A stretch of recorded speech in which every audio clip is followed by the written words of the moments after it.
ఒక గ్లాసు బియ్యం, ఒక గ్లాసు పెసరపప్పు. ఇది పచ్చివాసన పోయేదాకా వేయించుకోవాలి కొంచెం.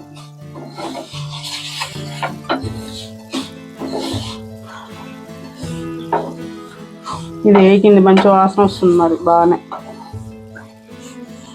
ఒక గ్లాస్ బియ్యం ఇవి.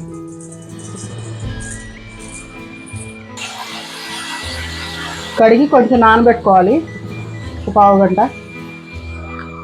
ఇది ఈ తాలింపు నెయ్యితో పెట్టుకుంటే బాగుంటుంది, ఎంత నెయ్యి వేసుకున్నా బాగుంటుంది, టేస్ట్ బాగుంటుంది. మిరియాలు, ఒక స్పూన్ జీలకర్ర,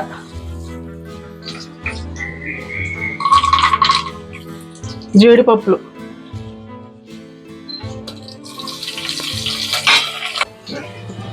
ఇవన్నీ వేగినాక కొన్ని ఆనియన్స్ ముక్కలు, కొంచెం అల్లం ఎల్లిపాయ పేస్ట్. ఇష్టమైన వాళ్ళు వేసుకోవచ్చు, ఇష్టం లేని వాళ్ళు వేసుకోకపోయినా పర్లేదు.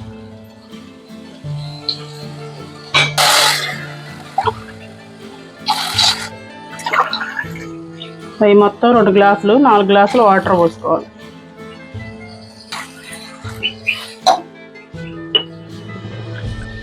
సరిపడా ఉప్పు,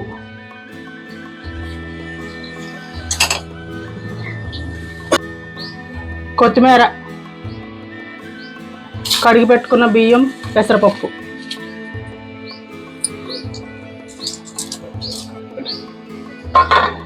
కానీ 3 విజిల్స్ వస్తే సరిపోతుంది మీడియం మంట మీద.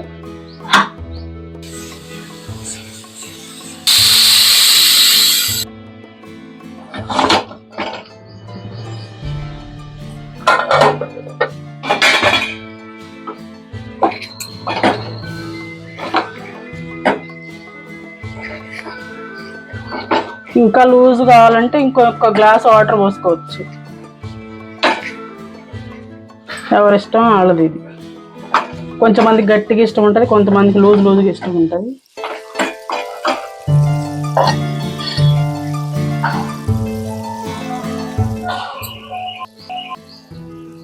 పైనుంచి ఇంకా నెయ్యి వేసుకోండి, చాలా బాగుంటుంది.